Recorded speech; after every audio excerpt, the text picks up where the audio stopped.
So good evening, everybody. Welcome to New Hampshire Network's first movie and discussion night.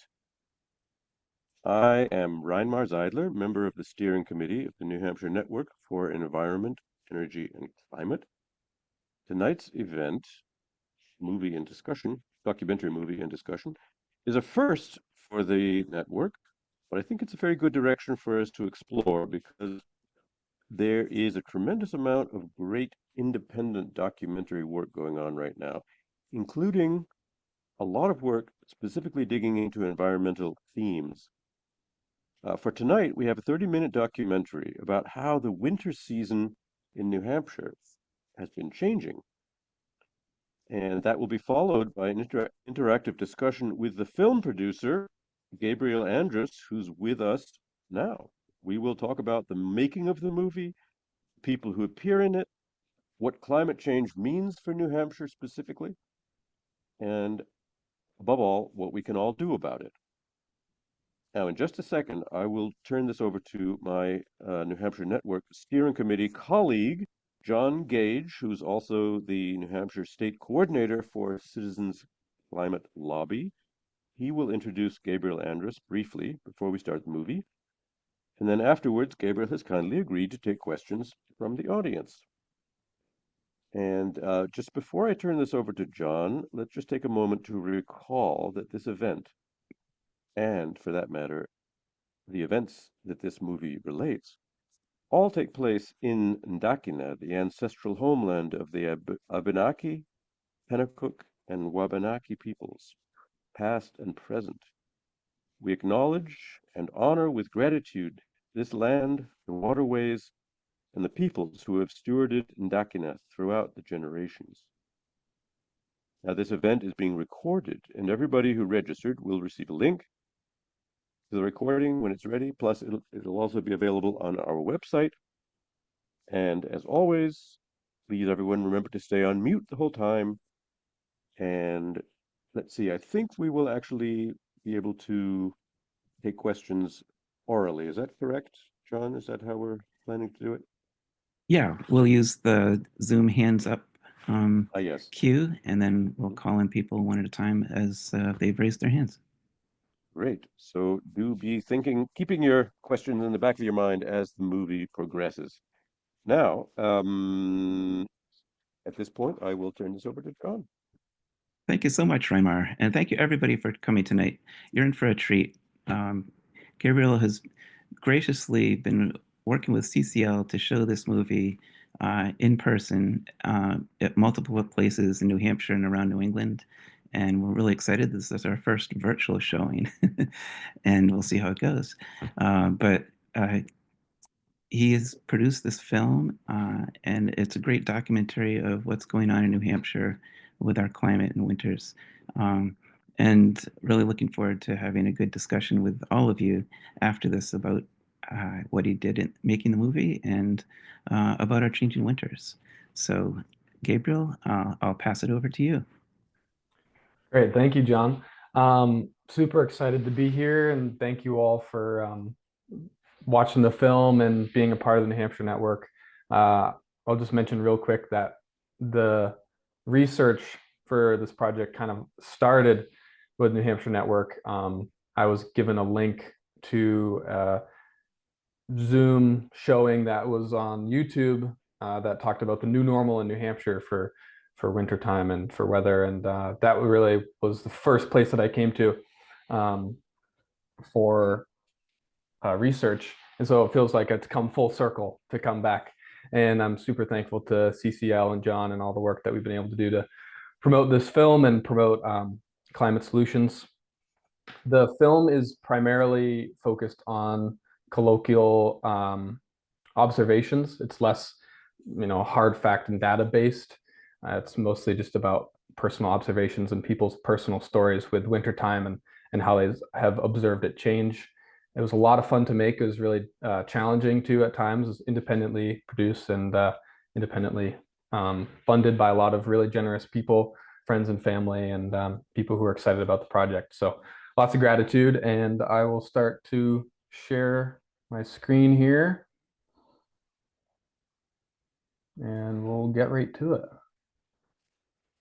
Can everybody see the screen? Looking good? Yep, that looks good. Great. Gabriel. Here we go.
Hey! Good to see you. Good to see you, old guy. Did you know that you inspired me to do this project? Those old photos, looking at them and being someone who really loves wintertime, looking at those and being like, wow, I've never seen a snowdrift like that or a snowbank like that. I'd be surprised if you ever see it like that. Start of the journey, woo! Got the border here, exciting stuff. Can't believe the moment has finally arrived. Full of jitters and excitement and nerves and for everything that's ahead, all the unknowns, all the challenges that are coming up, but here we go. One ski out in front of the other.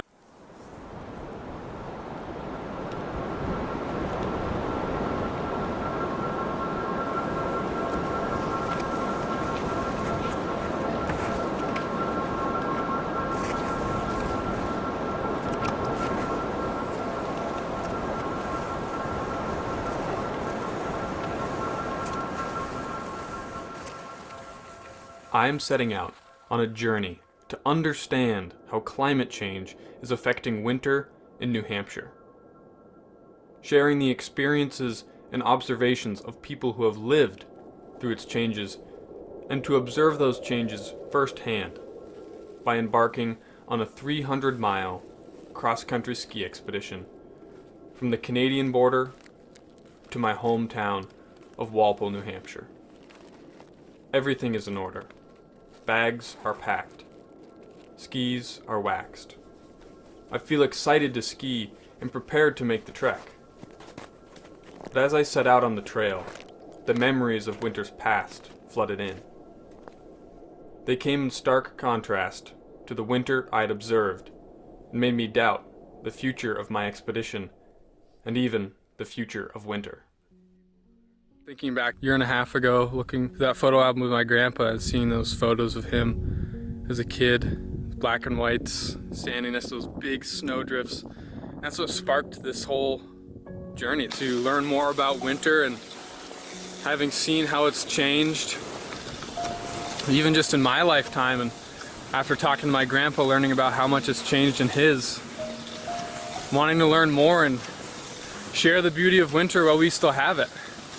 It's changing quickly. It's changing right before our eyes.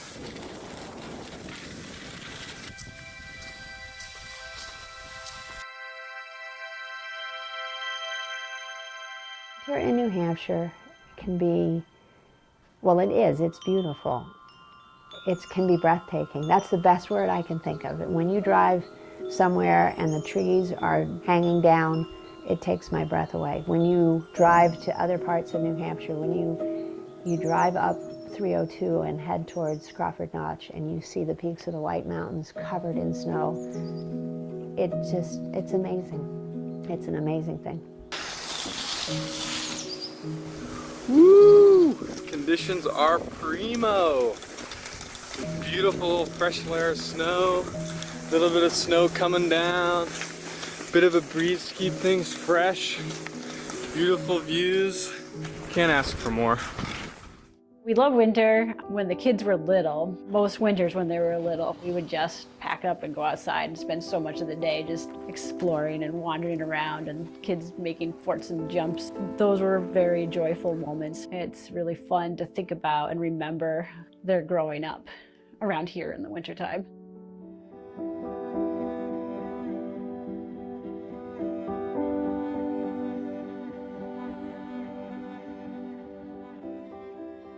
As a youngster, for me, snow was a magical thing. You know, it would snow, and when you're 6 years old, the snow could be up to your chest, you know, and it was just amazing that how did it get there like that? And the next time it snowed, it was just sloppy wet, and why did it come that way? I remember winter starting typically around Thanksgiving or a little bit after that, and going until early April. That's how I remember winter. It seems like the pattern has been moving towards Christmas or even early January before it snowed.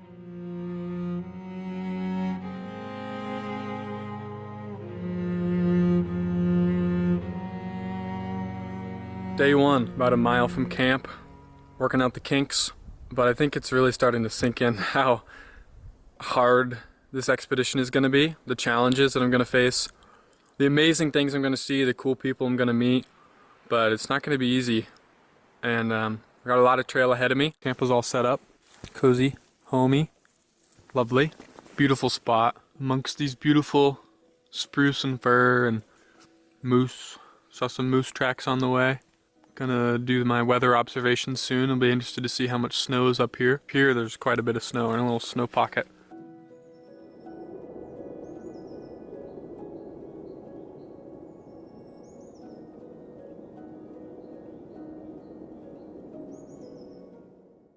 Time for the daily weather log. Just like Grandpa Andrus would do. Go out and measure the snow.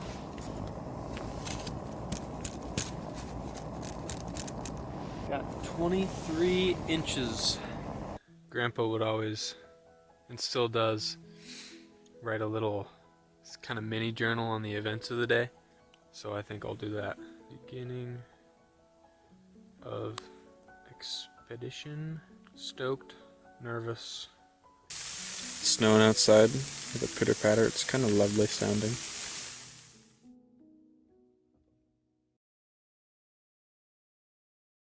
January 1st, 45 degrees, dropped to 32 in the afternoon. Was warm enough to thaw out everything. Temps going to run a little higher than normal this week.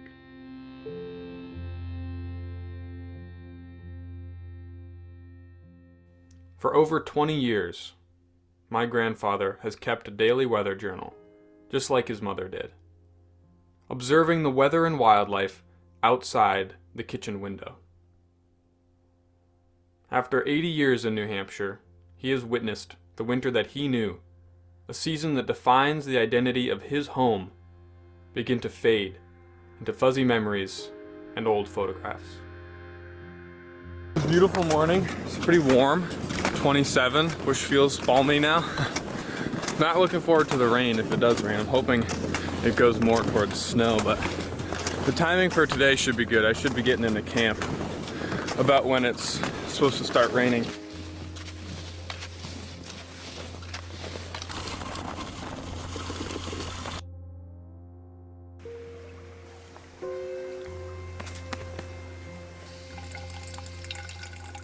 See what the weather's doing outside.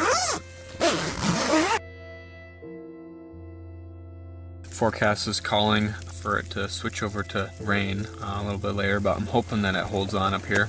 Be interesting to see how it's affecting the snowpack down south for the rest of my journey. I'll have to see what it's doing down there. If all the snow will hang around. There wasn't a ton when I left, So I'm hoping that it hangs on a little bit longer. It's raining. It's a nice pitter-patter to go to sleep to, but not what you want in February when you're trying to ski. So it's been a dramatic change over the past couple of years here for winter in New Hampshire. And you can look at the data, but you don't need to look at the data. You just need to be in New Hampshire winter and say, something's not right. Something is off. Pick your recreation, right? And you're gonna see the impact of it. If you're a downhill skier, you're like, wow, there are fewer runs open and lifts going. They're having to make more snow. Conditions aren't awesome. If you're an ice climber, you're like, routes aren't coming in. Routes are fully disappearing several times a year. You can have the same thing in terms of if you're a cross-country skier, it's like, what are the trail networks that I can access, which versus last year I could do all of them. The variability is so key in New Hampshire for the interest, but there's too much variability right now. Like, we're losing days of winter, it's not getting cold as soon, it's pretty dramatic. But to see it so raw in front of your eyes, where you're like, no, I don't need to have a chart to tell me that we have fewer days of winter or that the snowpack isn't as deep. I can actually tell you with anecdotal experience about how it's happening. That's terrifying. Made it through the rainstorm. Actually slept pretty well. It's still kind of raining out there, waiting to get my start on the day. Sleeping bag stayed dry. Big wind. Boots are pretty wet. That's okay. It's gonna be like 40. Rain events just seem like they're more and more common, especially this winter. We've had a lot of rain events this winter in particular. It's really interesting to see how people observe winter change, and it's fascinating. Also can be disheartening, you know, observe it firsthand, and also makes it more challenging on the expedition to deal with rain than if it was just snowing. Winter to winter, I don't think you'll ever see any 3 winters in a row that would be similar in the amount of snow or rain or ice or whatever. The last 10 years or so, that we've seen more rain and wind and snow, but we don't get the snow like we used to. I can remember way too much snow. Ooh, it's a hot one. Balmy out here. Got sunscreen lathered on, sleeves rolled up. It's a hot one.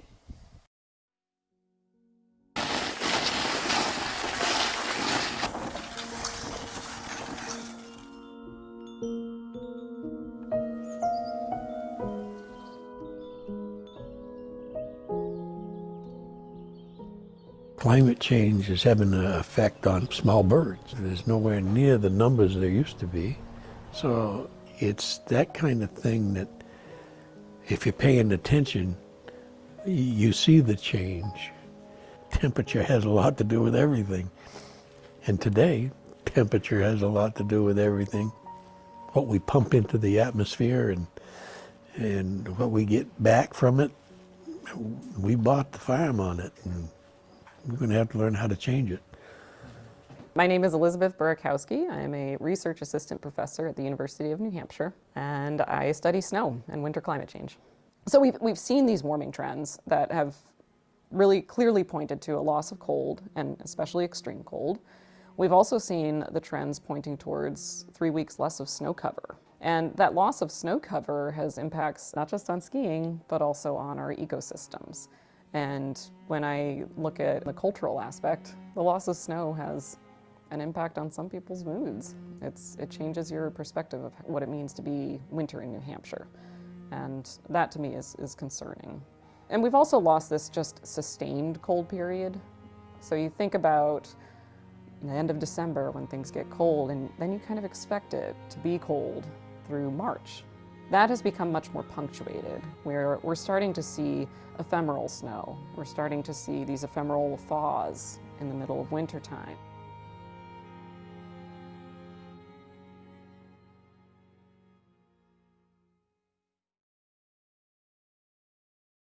Ooh, doggy, holy cannoli. The mountains, beautiful, beautiful. We've made it to the White Mountains, that's for sure. Wow, they are beautiful.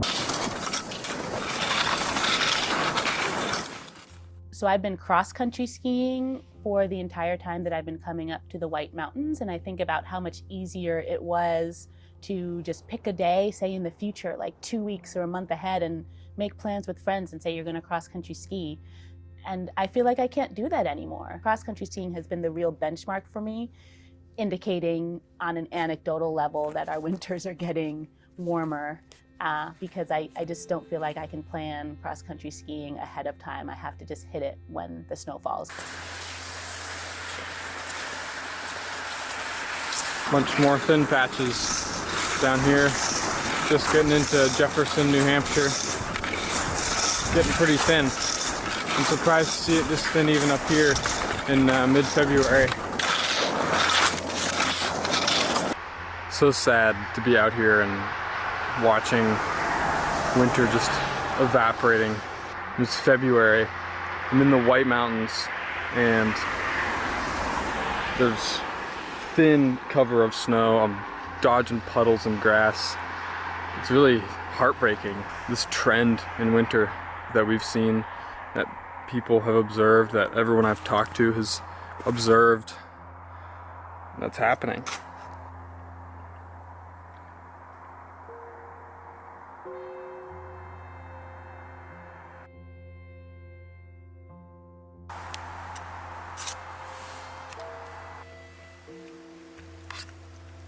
I saw two things that confirmed my experience. One was that the Gulf of Maine is warming really fast. It's one of the fastest warming bodies of water on Earth.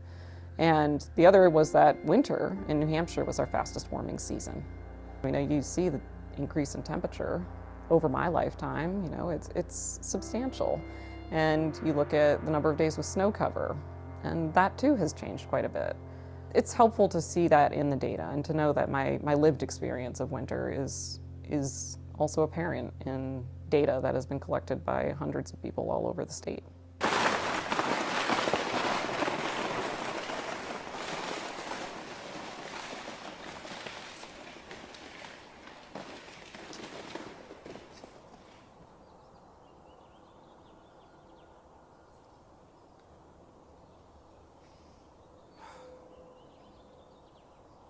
First grove of hemlocks I've seen. Beautiful. Hemlocks are probably one of my favorite trees. They're so cool.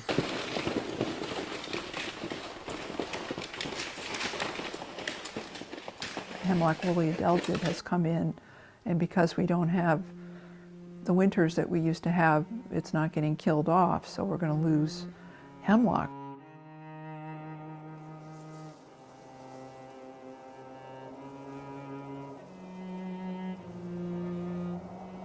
I know that it's predicted from the reading I've done to look kind of more like the Carolinas, predominantly snowless winters and, you know, temperatures maybe around, you know, if it gets down in the 20s, that's like really cold.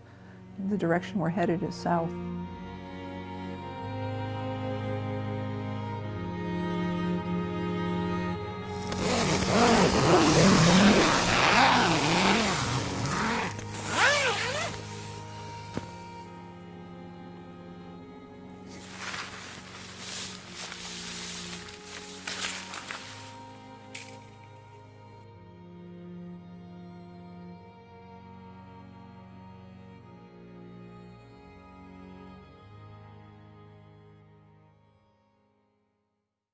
Made it to Franconia Notch.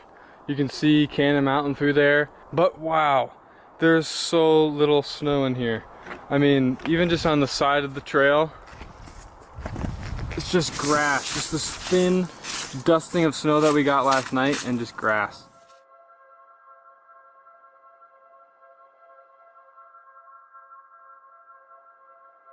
Big day, did 23 miles. So I was feeling good, so I just felt like continuing, and I'm gonna settle in for the night. Good morning, on the trail here in Franconia Notch. Just got out of the notch actually, day 9. Cruising, we're going for big miles today.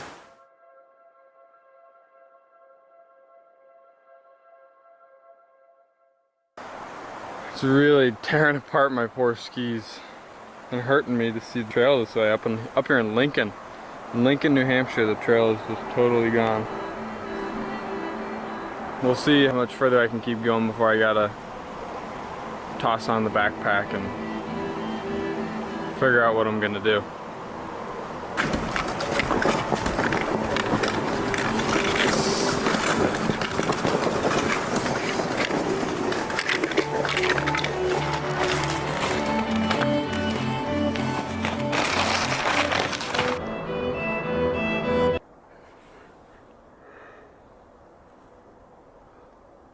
It is a hot one. Out here on the railroad track. Yeah, it's steamy. It's like 40 something degrees. Tomorrow I might get up into the 50s.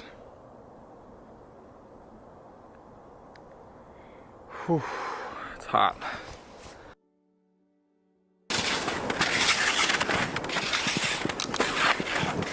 Becoming really hard to continue skiing now.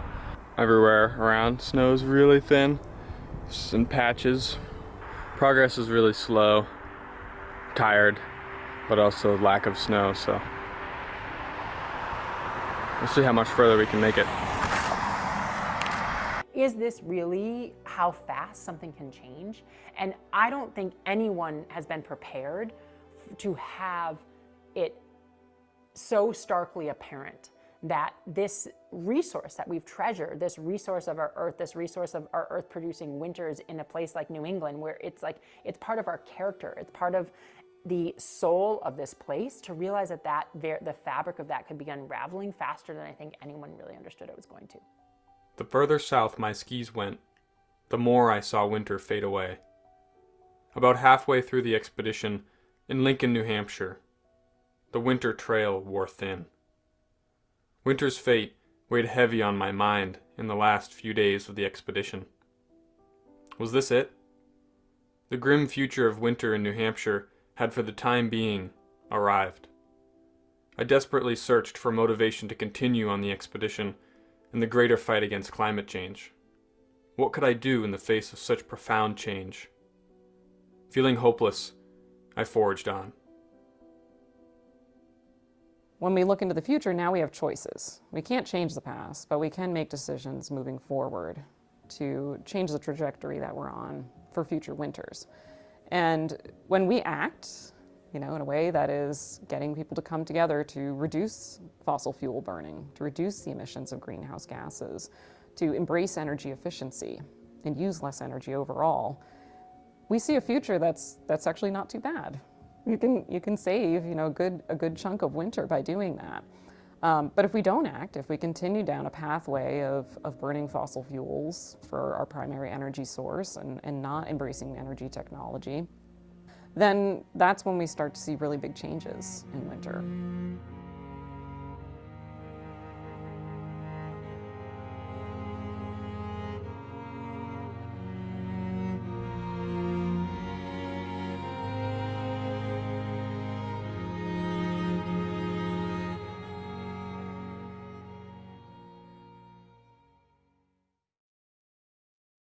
The trail is just about dried up.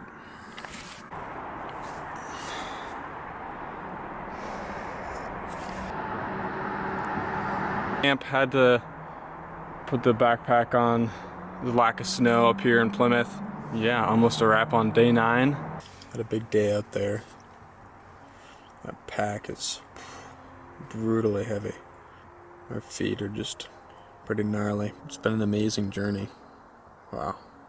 Got to think a lot about what I want this film to be, the message I want to send, and why I'm out here.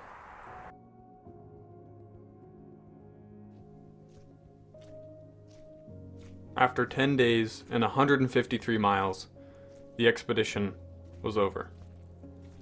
The snow carried me to Plymouth, New Hampshire, just over halfway home to Walpole. On the trail, I experienced the effects of climate change firsthand. Through conversations, I learned about a shared understanding that winter in New Hampshire is changing fast, and its future is uncertain.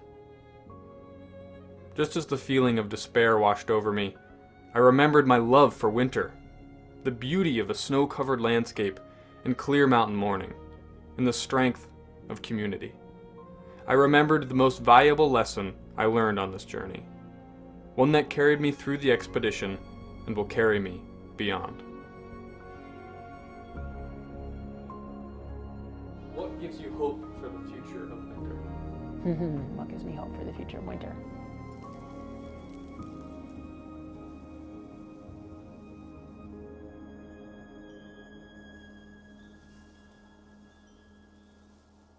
Humans are adaptable, and I think that's one of the things that makes me the most hopeful. Living in New Hampshire in winter is a story of being adaptable.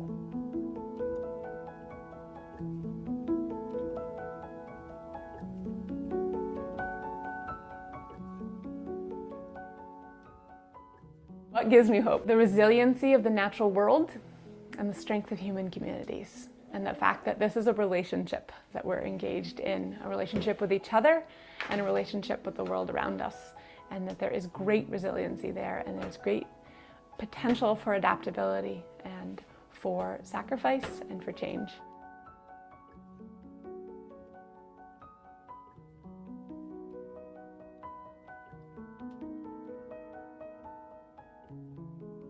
I think it is really hopeful to see how many people and groups and businesses and individuals, and there's a lot of movement to look at this as an issue and work towards preserving our winter.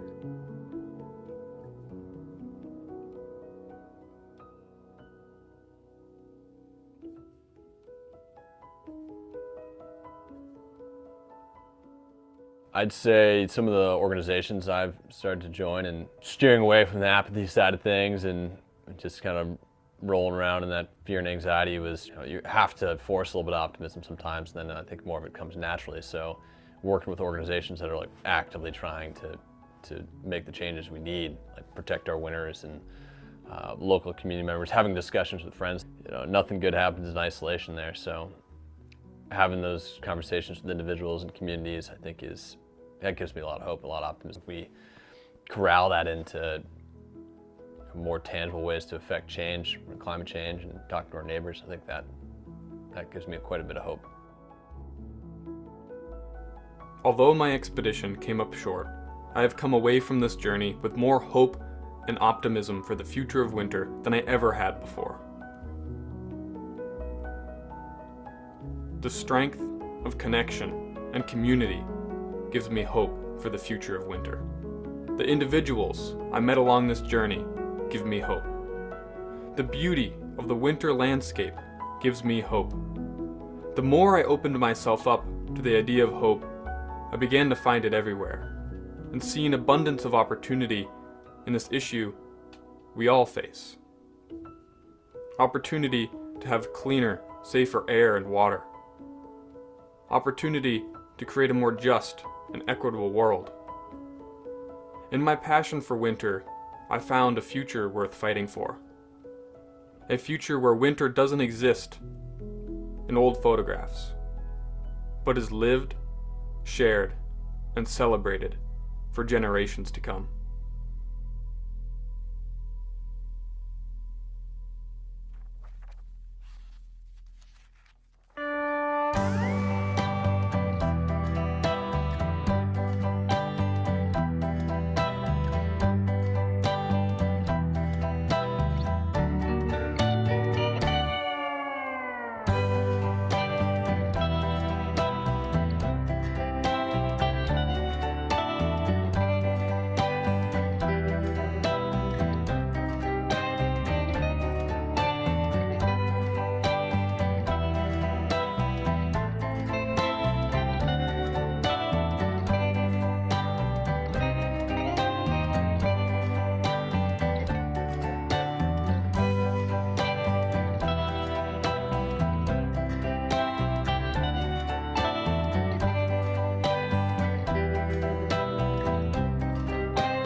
Beautiful. Beautiful imagery. That's a Nice, great film. nice Thank thinking. you so much, Gabriel, for sharing that. Okay, so we're open. We've got a research assistant professor at UMass Boston in sustainability and climate.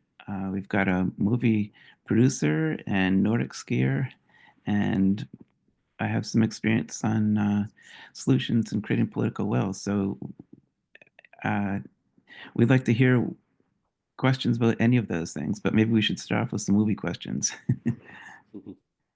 And just raise your hand on Zoom, and we'll get started here. I guess I could ask a start-off question while we're waiting. Gabriel, when did you make this film? Yeah, so this film was made in 2022. Yeah. And when was the filming done? Like, the filming was done between like 2021 and 2022. Yeah. It was a particularly spotty winter. Yeah. Which added to some of the drama of the film about what's challenging for trying to ski the length of the state, as you saw. Yeah. So you were skiing in February, right? Is that what I read? Yep. Yeah. So I started the expedition February 6th, and then started making my way south. And that was the time I planned to do it, because I was hoping for the most snow. And then in March we ended up getting like a ton of snow. Yeah. So the timing was just off. We should have snow in February, one would think. Yeah. Exactly. Gabe, what was your if we'd had enough snow, how many days had you planned? Yeah, so I planned, let's see, 18 days about. Was the plan. I had it sort of rationed out for, I could carry enough food for 6 days, and then I had supply drops in between. And so that was sort of the original plan. And then, yeah, as you know, ran out of snow and just didn't have the gear or the time to be able to hike that distance. I was planning on, if I'd run out of snow closer to home, to hike the rest of the way, but wasn't anticipating to run out where I did. So not to get too far into this, but how much weight were you carrying? Ooh, that's a good question. Probably like 60 pounds, maybe. Yeah. Something like that.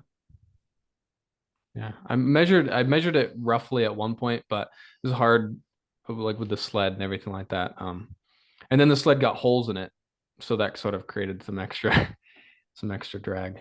I'm sure you must have had extra water at different times as well, which is a very heavy substance. Yeah. Water was a big thing. I tried to plan out the campsites near, like, as I was, looking at the maps and everything, near brooks and whatnot, to try to so I could filter water as I went, to try to carry less. Actually, yeah, I was thinking of things just getting wet and sun with the rain and with the melting snow and all that. It must have been hard to keep really dry. Yeah, definitely. And it's one thing to be in the cold and the snow, and then it's a whole other thing to have to deal with rain and wet conditions, like you're saying, and it makes it so much more challenging. Like, it's more dangerous, to be in 40 degrees or high 30s and rain than it is in 15 degrees and snow. It's a lot harder to manage. Absolutely, yes. Looks like Diana has a question.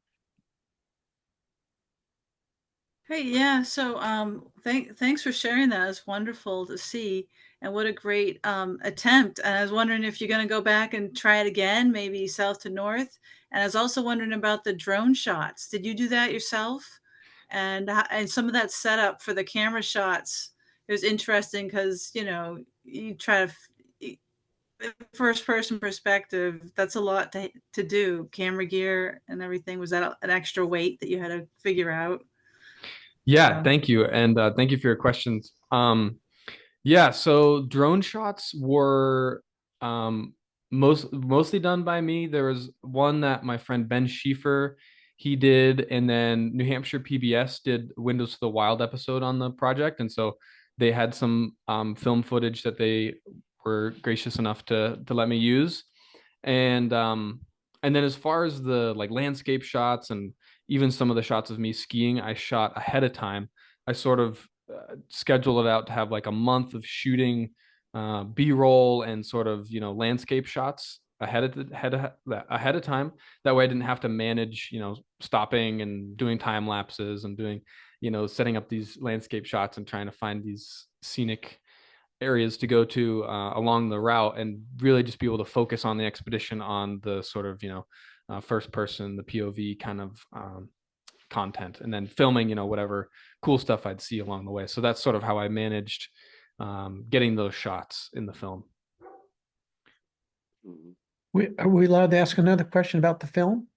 Actually, Deanna had a second question about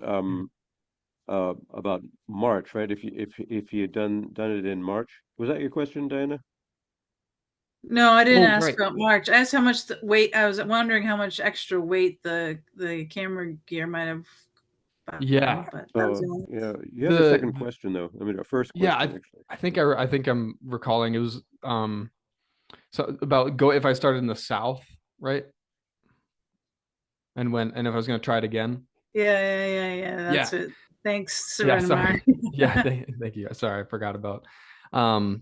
Yeah, so I don't think I'll be attempting it again anytime soon.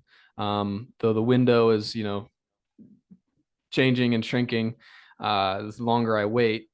But yeah, so I wouldn't be trying it again. I definitely thought about it right as I finished the expedition. I was like, oh man, like should I, just kind of not finish the film and just wait until I can do the whole thing? Or so there was a time period, and then sort of after talking to some people and thinking about it more, I was like, no, like this is the story. This is the honest account of what happened on the trail. And so that's sort of what I decided to do. Personally, it would be kind of fun to do it without any camera gear and maybe just a super simple setup and just try to blast it out. So it's something that kind of rolls around in the back of my mind sometimes. And then starting in the South would be a good idea too. And probably if I were to do it again, I would probably try it that way.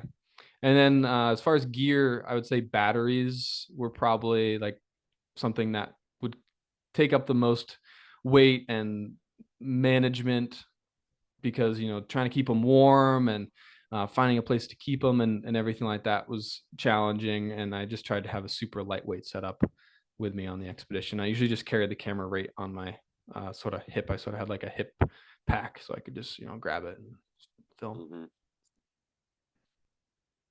Great. And Bruce, what was your question? So my question was, again, just talking about the film, Gabe, is this your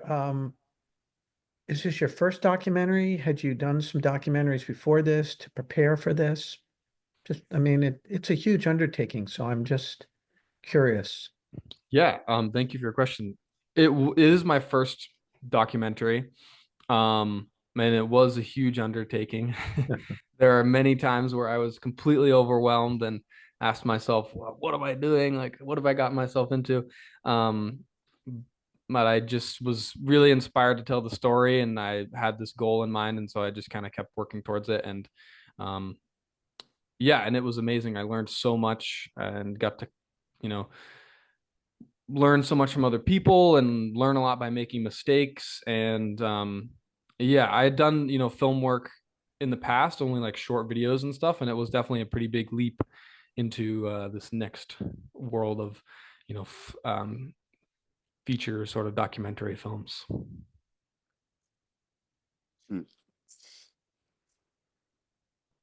John Thomas, Walsh last question. Oh, hang on just a minute, Bruce. John's got his hand up as well. John Walsh.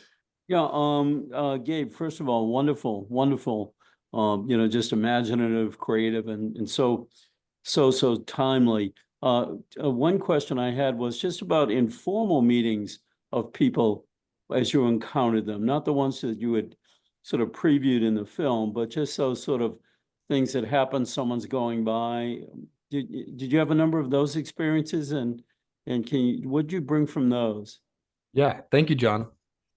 Didn't really have too many encounters with people. I was on snowmobile trails and class 6 roads a lot of times, so most of the time I just see a snowmobile go zooming by me and didn't really have much time to talk to people. There were a couple of encounters with snowmobilers that would stop and they're just like, oh, what are you doing? And then a couple people had heard about it, which was really special to be able to talk to those people like, oh, I think I saw something about your trip on Facebook and wishing you the best. So those are really great encounters, and I really enjoyed those. And when I was coming up with the concept for the film, I had thought about, excuse me, trying to film all of the interviews as I went, and then sort of decided that that would be too much to try to navigate filming those interviews and finding people on the way. But there definitely were some really nice interactions with some people, but very few, I would say. I thought it was very nice how you went in and out of the indoor, interview scenario and the outdoors, back and forth. That was very, very, very pleasant, actually, as a viewer. Yeah. So I have a question, or partly an observation.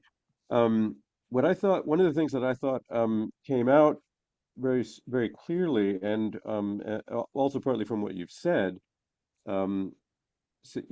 post the movie, about March, for instance, having a lot of snow in March on the same year, is that we're really not talking about winter diminishing gradually and gradually disappearing. Instead, what's happening is it's actually becoming more variable. Like we just went through the coldest January in, I think, New Hampshire or maybe even New England that's been for a long time, many years. At the same time, it was the hottest January globally, since records have been kept, I believe. I'm not wrong about that. So what's happening is that there's just more and more variability. And what I always encourage people to think about is that it's not really about warmth, right? We used to call it global warming, but it's really more about energy, more energy in the atmosphere than before, and that energy can create all kinds of impacts, and some of them can be quite unexpected. Like when we have a really cold winter in New England, it's almost always because the jet stream has become a little bit weaker and it goes farther south, and that allows this sort of Arctic air to come down and sort of linger in New England for a while, which usually wouldn't be if the Arctic was really cold and the warmer air in the farther south was warmer like it used to be at one time. Now it's becoming like the difference isn't that great, and so that sort of boundary between the Arctic and the southerly areas isn't as well defined. So, but I think that really comes out in your movie, that it's like, well, it could have been different if you'd done it in March, but like somebody that the ice climber I think was saying, it's really about having to pick your, or no, there's the person who does cross country skiing. You have to be really careful about scheduling even a cross country skiing trip, because you might have to cancel it. Like I just had one this weekend and we had to cancel it.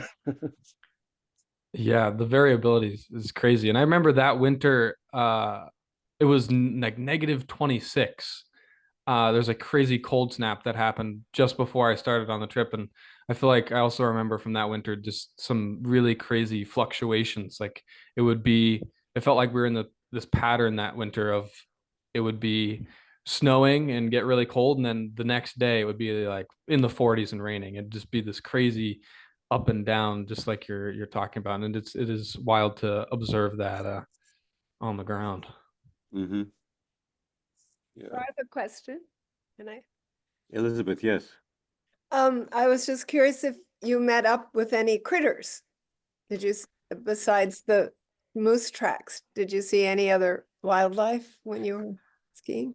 Yeah, thank you, Elizabeth. No, I didn't see really much wildlife at all. I think because I was on the snowmobile trail most of the time, I'm imagining that sort of the noise and everything kind of scared a lot of the critters away. Um, so yeah, those moose tracks were really the only thing. Oh, I did have a vole that was underneath my tent for a night. You know, found my warmth and sort of just was crawling underneath the tent. And as I was cooking dinner, it was like running around outside the tent and running underneath. And so that was kind of a fun interaction. That's it.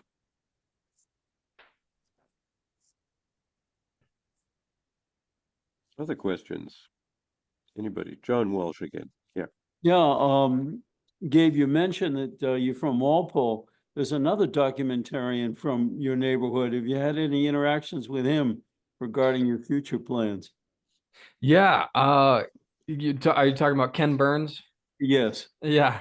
No, I haven't really had too many interactions. When I was starting the film, I reached out to a friend who works for Florentine Films, for the production company that Ken Burns and some of his associates sort of are a part of.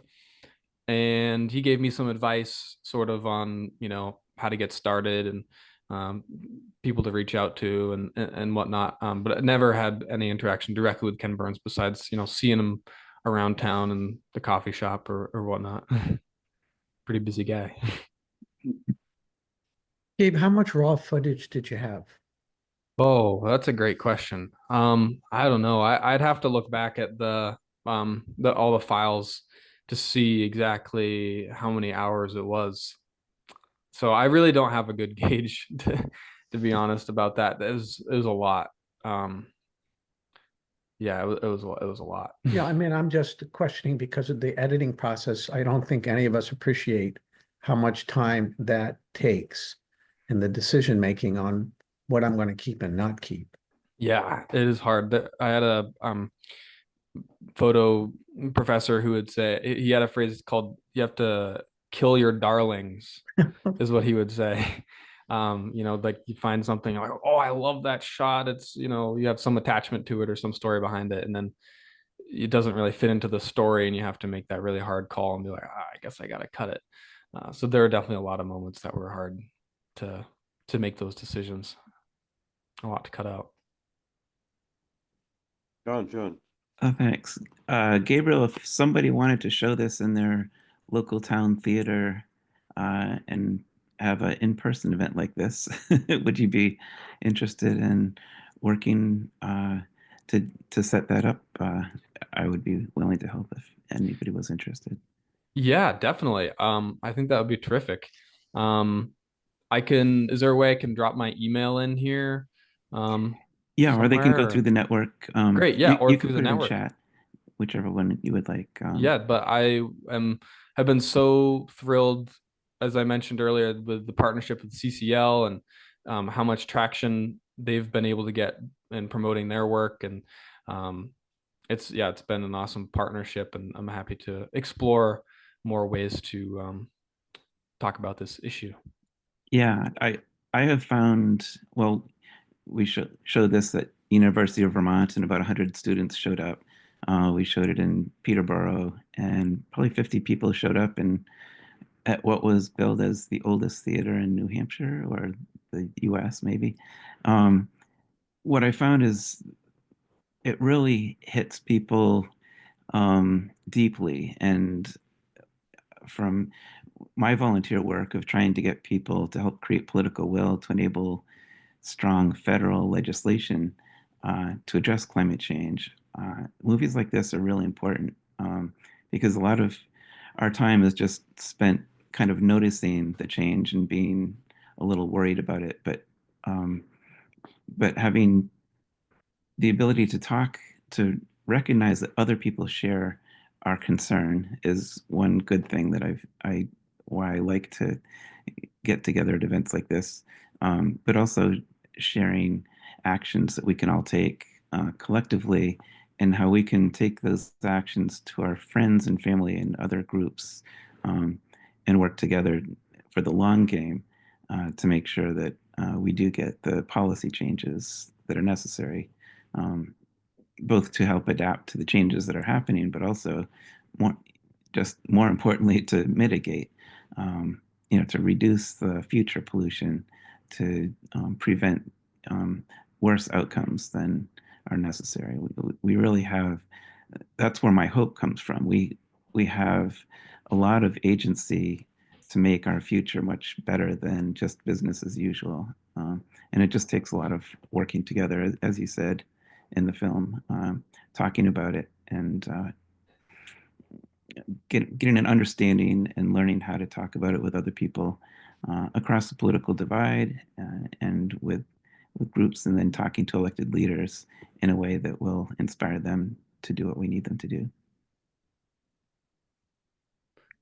And I think motivating large numbers of people to put pressure on political powers that be is partly is kind of an intellectual question. You have to understand that there are policies that can be helpful and other policies that can be not helpful.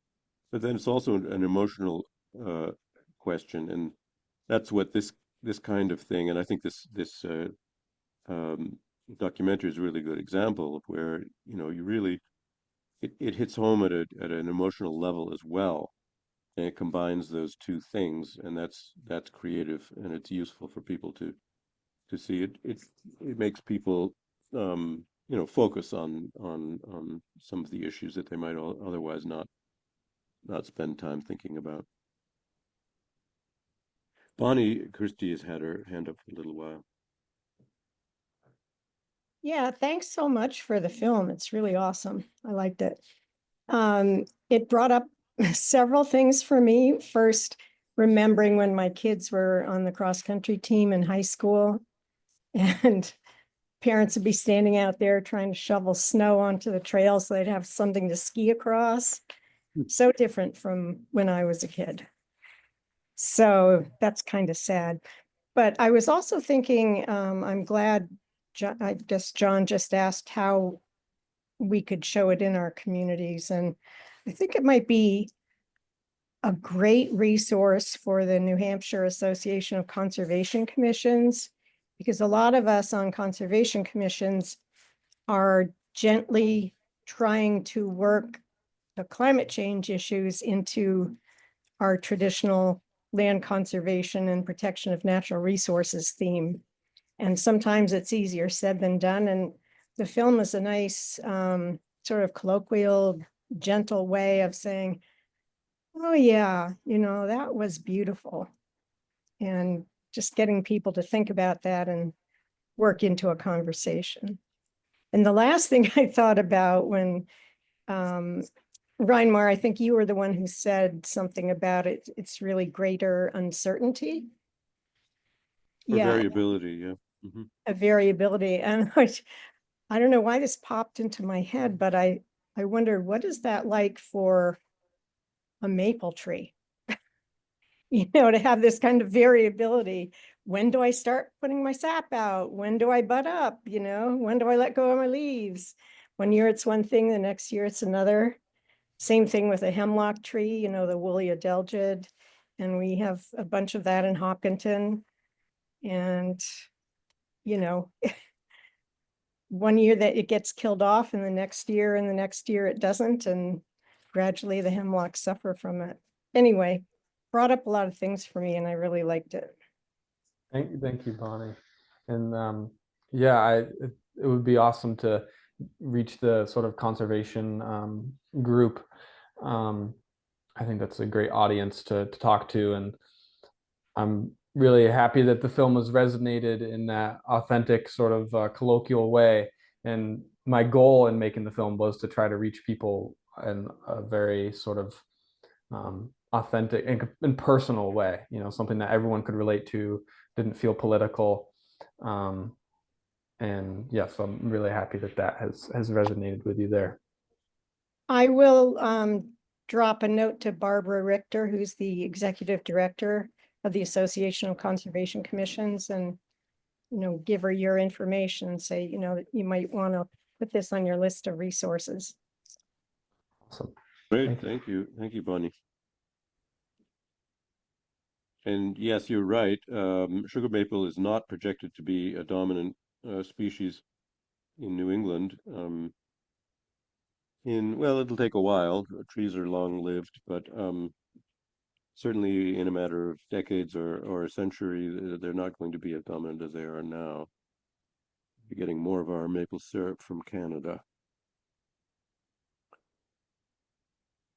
Other questions, folks?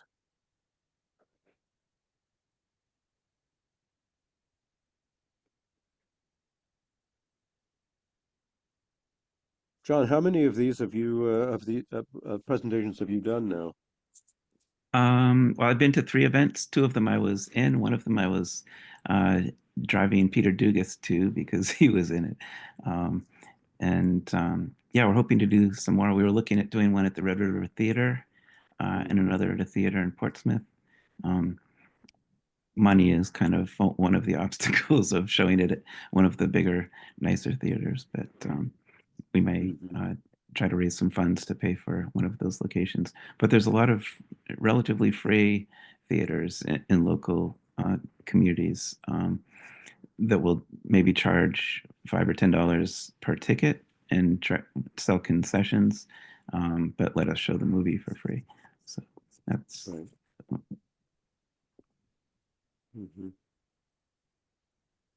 Bonnie, do you have another question? Sorry, forgot to put my hand down. No problem. It goes.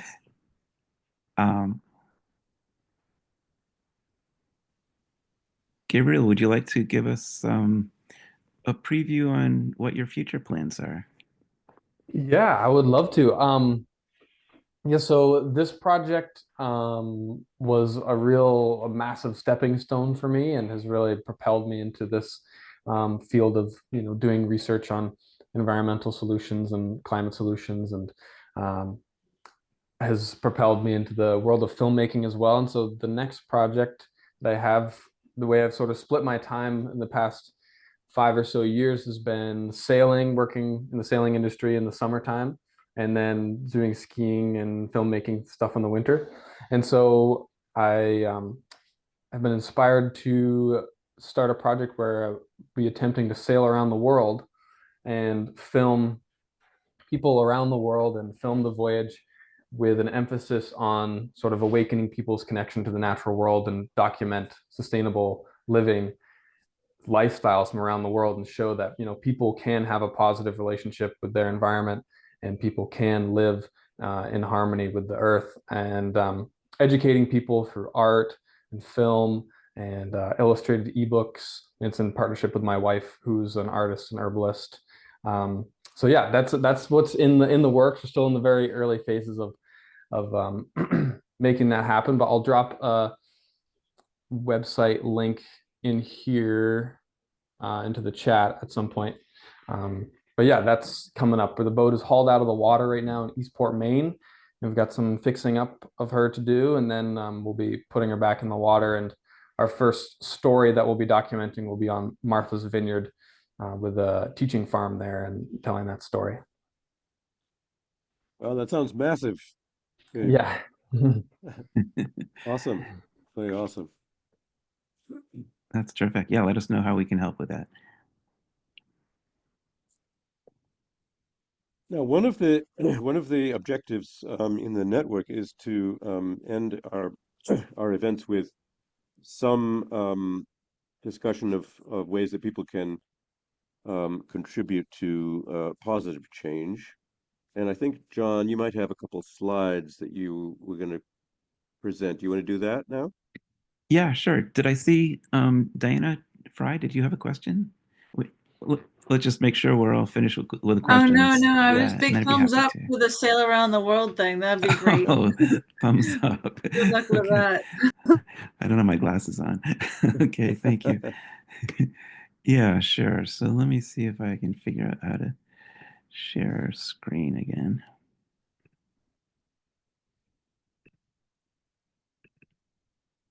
Okay, so I've got yeah, three screens, and then Patsy, if you can finish it off on the fourth screen, that would be great. So I just dug these two recordings of previous New Hampshire Network events up. The first is Preparing for New Normals in New Hampshire's Climate, which Gabriel mentioned as inspiration for his film, which was news to me and very exciting. It does take some work to put these together. Reinmar connected with our state climatologist, Dr. Mary Stampone of UNH, and one of her peers to give us a peek at the changes that have happened already, and then a look at the future under different emission scenarios. So if you haven't seen that one, it was recorded in 2022, but it was a really good one.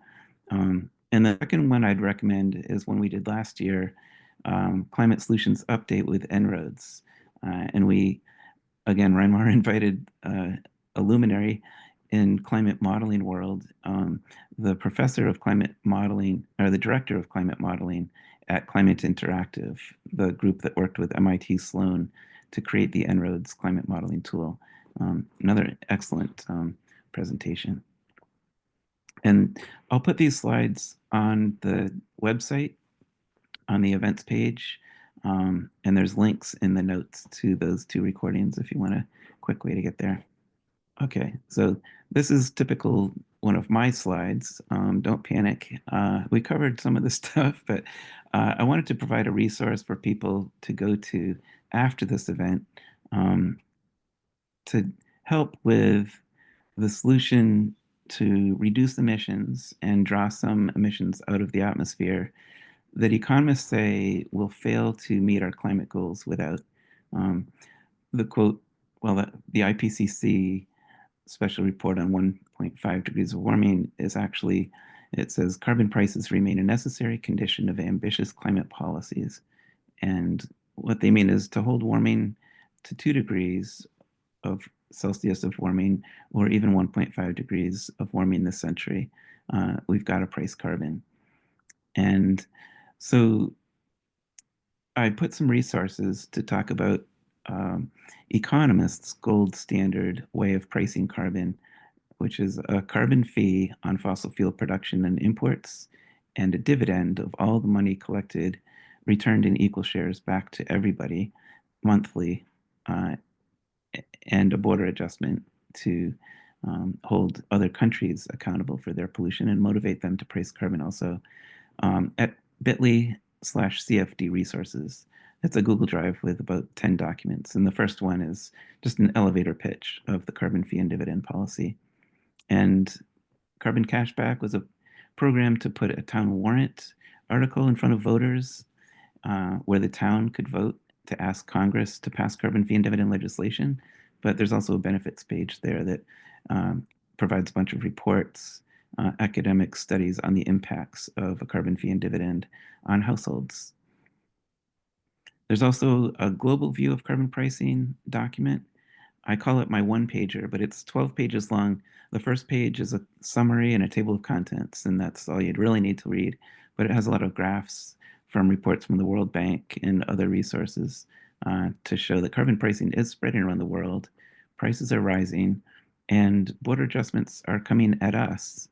If we don't do it first, the European Union is starting next year, and they're going to be charging us their carbon price when we export goods into the EU marketplace.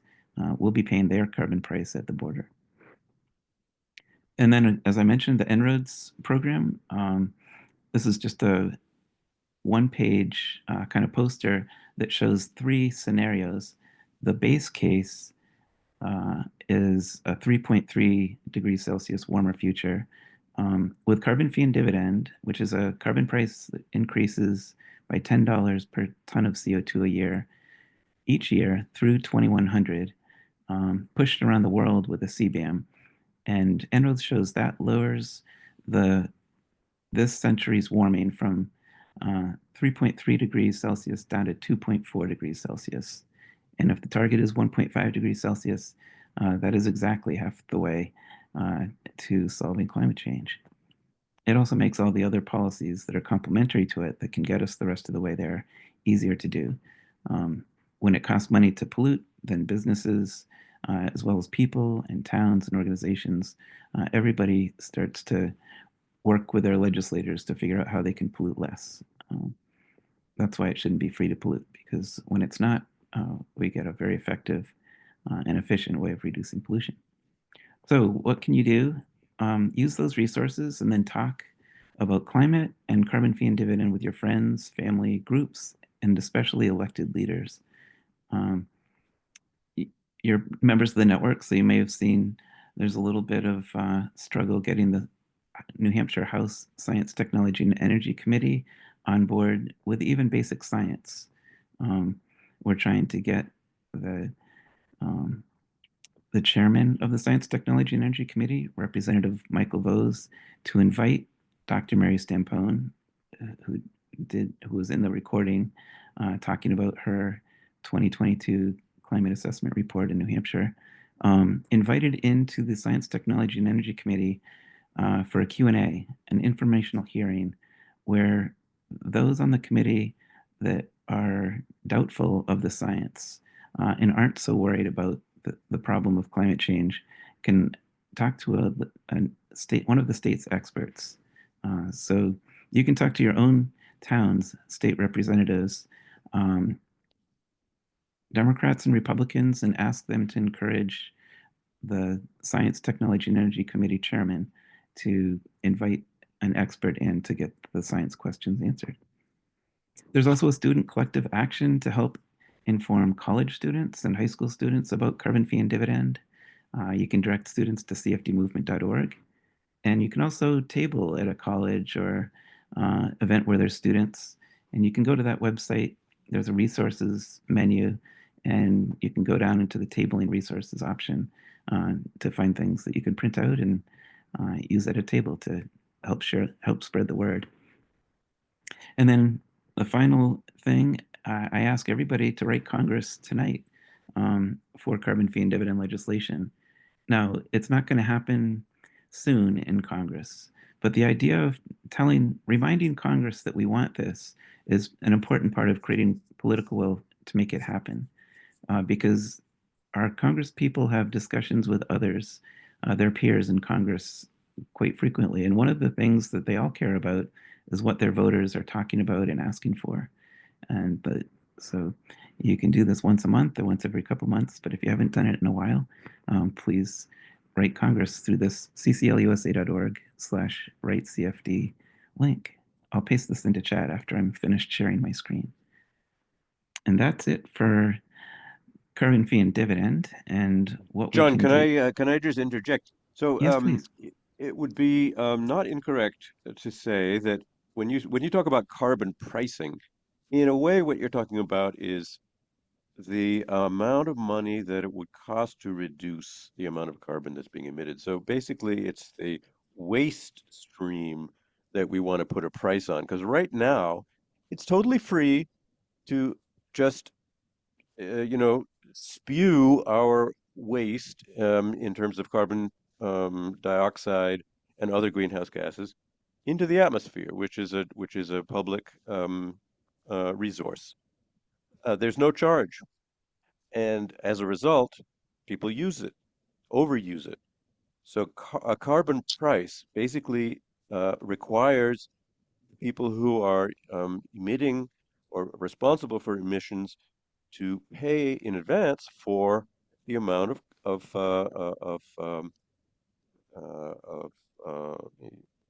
for reducing their emissions, and it's exactly the same thing that we do when we go to the town landfill, and we have to pay a couple of bucks to landfill a bag of trash.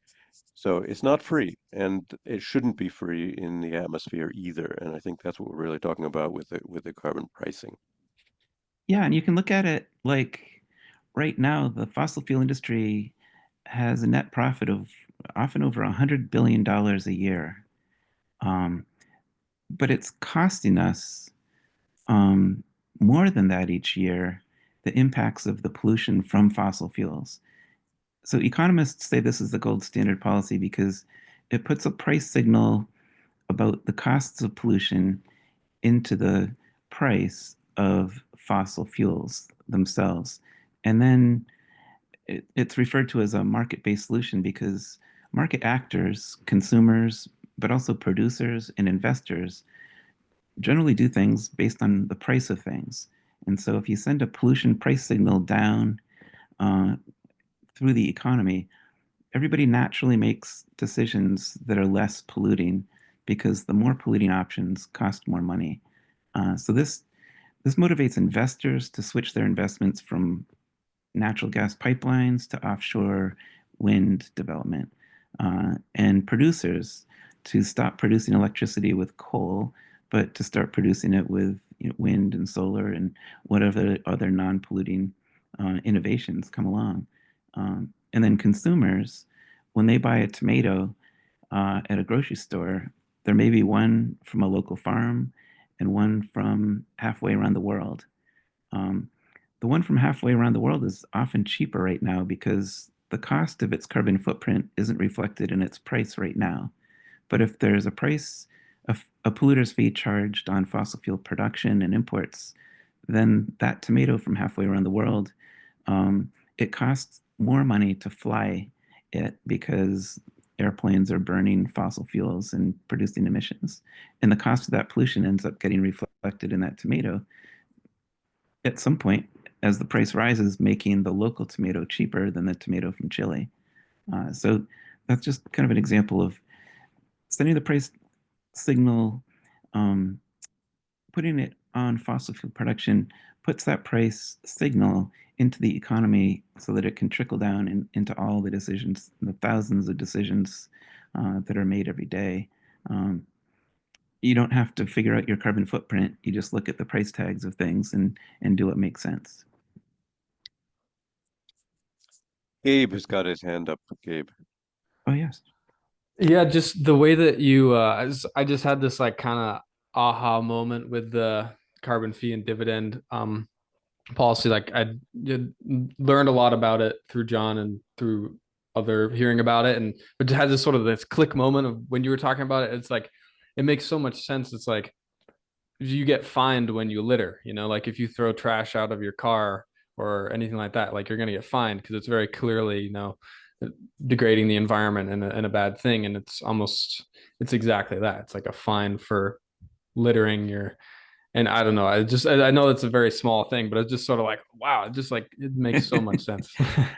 I think, I didn't click onto this policy the first time I heard it. I was worried about climate change and losing sleep over it. And it took a couple of months of me finally switching from trying to teach people climate science to thinking about what it really takes to solve the problem. And there's no real one answer to that. And Citizens Climate Lobby says there's no silver bullet. But I think they've been a little humble about carbon fee and dividend. As we can say, it's about half the solution to global warming.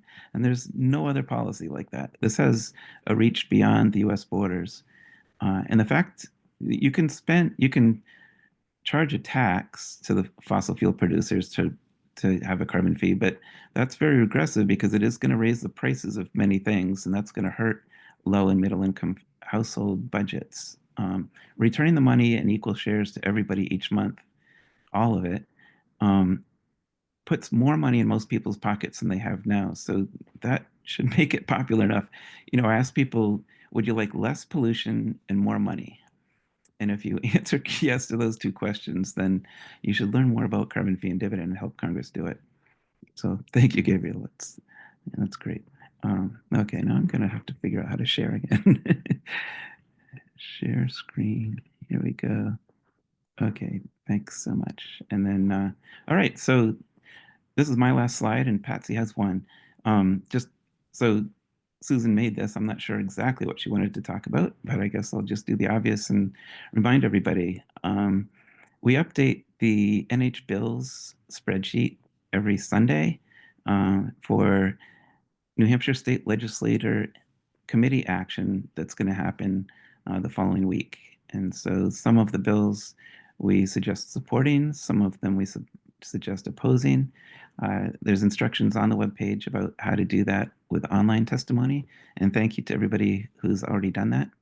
One of the standout bills for online testimony was the bill to, well, there's a bill that we opposed to move the Office of the Consumer Advocate from an independent office into the Department of Energy. And there were over 350 online people opposed the bill, and it was something like 5 were in favor of it. So we showed real public support for maintaining the independence of Don Crease's office. So thank you so much for that. Really appreciate your support. It's fun going through all the bills, but sometimes it's just feels like work. But it's so rewarding when people go in and testify and do online testifying, and talk about these bills, in your town too. Okay, that's it for my slides. And Patsy, are you there? And can you talk about plastic? Yes, this is also from Susan. This is Susan's big project that she's been working on since December with the New Hampshire Network, and I think close to another dozen organizations to try to convince our supermarkets and grocery stores to eliminate plastic bags. So she's got a petition going, or they have a petition going, and there's a QR code that you can scan there, and there's a link to the petition that's online, but she also has a paper petition that you can print out. So if you want to bring it, if you're tabling or to your church or to some organization, we would love for you to do that. We want to get all the grocery stores to do this together to kind of level the playing field. So I have put the link in the chat to the page in the 10 Towns Toolkit to rethink plastics, all about this no plastic bags effort, and links to the petitions and the printed petitions and the groups that are working on this. So we just appreciate your help. Thank you, Patsy. And I think it's worth saying that if we were successful, or when we are successful in reducing or eliminating those plastic bags in New Hampshire, we'll just be catching up with our neighbors, because it's already been done to a large extent in Maine and in Vermont. There's nothing economically, too difficult about doing that, but you just have to convince the right people. So that's what we're working on right now. Thanks, Reinmar. Great. Well, I think that pretty much takes care of it. One last little thing that I would like to say, I think it's worth underlining that things, relatively subtle things like carbon fee and dividend, may not come up for discussion in the next couple of years. There are other ways of approaching this, and we are. I think we should all inform ourselves about these. There's legal issues, for instance, that I think will be emerging. We're all sort of a little bit in shock right now, but I think that with time, it's going to become clear that there are all sorts of legal ways that we can approach this issue, even if we don't yet get to talking about carbon fee and dividend at a really creative level, let's say. So it's not the only way to go. It's probably the best way to go, but it may not be the first way that we need to approach it. So let's all keep in the fight, even if we don't hear people in Congress starting to discuss this seriously in the next couple of years. But the more people in the public are aware of it, and understand the efficiency of it, I think the better off we all are. So that's always a good step to take. Anything else, John or Gabe? I think it's a wrap. It's a wrap. Thank you all for being Thank here. you. Thank you, Gabe. Thank you very much for sharing with us. Thank you, John, and thank you, Patsy. And folks, keep an eye out. We've got other events coming up, and we always have a lot of stuff on the website. So keep an eye out for those, and we will see you again. Take care, everybody.